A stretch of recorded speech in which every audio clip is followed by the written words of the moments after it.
सीने में नहीं तो तेरे सीने में सही, हो कहीं भी आग लेकिन आग जलनी चाहिए। आज लॉ एंड ऑर्डर पे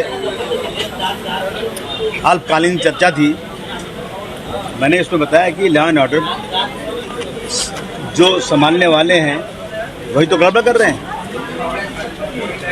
अगर आप देखेंगे मालेगांव के ब्लास्ट में जो सरकारी वकील थी उसने खुद ही बयान दिया कि मुझे दबाव है कि मालेगांव के केस में तुम जो उसके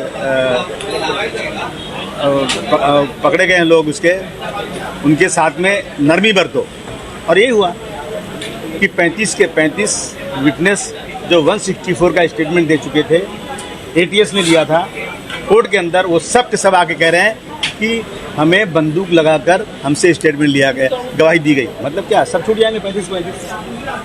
ये साधु प्रज्ञा सिंह, पुरोहित, पांडे सरकार को छोड़ने की तैयारी, तो फिर क्या मतलब, फिर कानून क्या चीज़ होती है?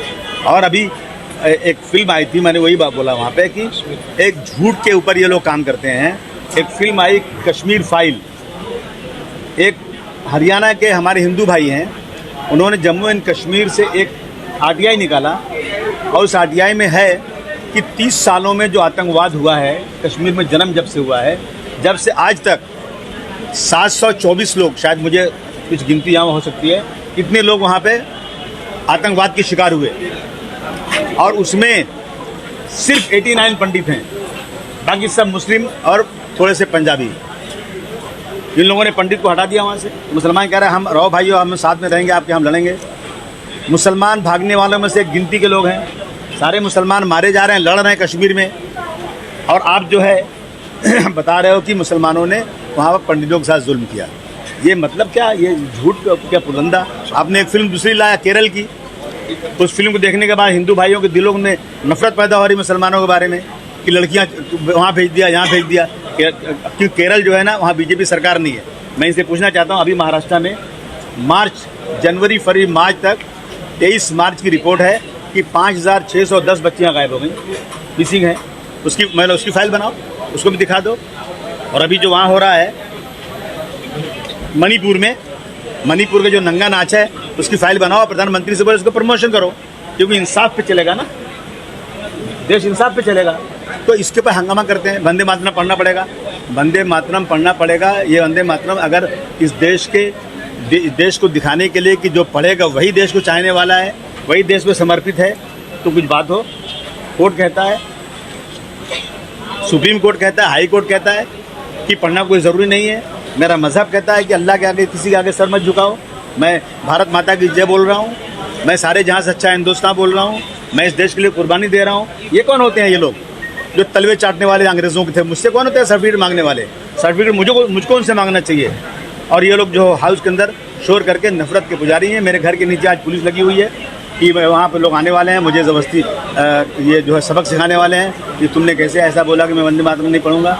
और पुलिस लगी हुई वहाँ पर, और मुझे फ़ोन रोज़ सुबह से शाम तक 20 फ़ोन आ रहे हैं कि मैं जो है फलाने संगठन का बोल रहा हूँ, तुमने ऐसा कैसा बोला। कि बदतमीज़ियाँ हैं सब। क्या है कि लॉ एंड ऑर्डर अच्छा है?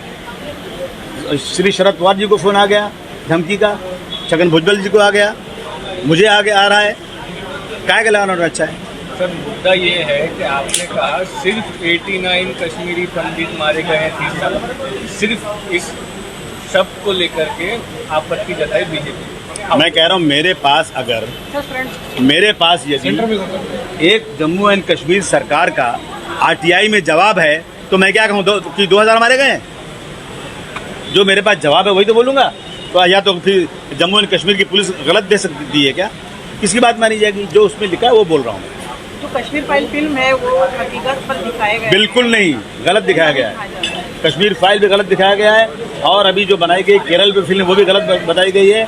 और अभी मैं कह रहा हूँ मणिपुर पे फिल्म बना दो, दिखाओ क्या हो रहा है देश में, तो मालूम पड़ेगा। फाइल में क्या गलत दिखा है जी? जो हकीकत था वो इसमें साकार किया गया है। इसमें केरल वाले, मैं आप कह रहा हूँ क्या हकीकत है? हकीकत क्या है उसमें? क्या हकीकत? उसके हकीकत जो लिखा है वही हकीकत है ना, कि 1724 में सिर्फ 89 पंडित मारे गए। तो जुल्म किस पे हो रहा है? जुल्म तो मुसलमानों में ज़्यादा हो रहा है, वो बहुत मारे गए हैं। धन्यवाद। आपको जितने थ्रेट कॉल्स आए हैं, क्या कोई एफआईआर वगैरह दर्ज करा है? अरे क्या फायदा एफआईआर दर्ज? आपको धमकी मिल रही है वो बताइए। धमकी दे दे कि आपको तो आपको इस देश में रहना है, नहीं तो मार डालेंगे आपको, आपको बोलना पड़ेगा, गाली दे रहे हैं। रोज गाली तो ऐसी होगी जिससे लगता है इनके बाप का राज चलता है, कोई भी गाली दे रहा है। इस प्रकार राज्य के गृह मंत्री को जिन्हें भी आपके लिए ऑब्जेक्शन लिया था कि भाई आपको भारत में रहने का कोई अधिकार नहीं, क्योंकि आपने वंदे मातरम नहीं कहा, तो ऐसे लोगों को भारत में रहने का कोई अधिकार नहीं बनता। तो मैं कोर्ट से पूछूं क्या? ऐसा उनका अभी किससे पूछूं? मैं कोर्ट से पूछता हूं, मैं मुझे अधिकार है कि नहीं अधिकार है? मुझे अधिकार क्या बीजेपी देगी क्या? मुझे अधिकार कोर्ट देगी, संविधान देगा। थ्रेट कॉल सुनिए, कोई FIR है? अरे पहले 2-4 FIR कर चुका हूँ, कुछ हुआ नहीं आज तक, तो कितना करूँ FIR? दिन भर उसमें भागते रहूँ क्या?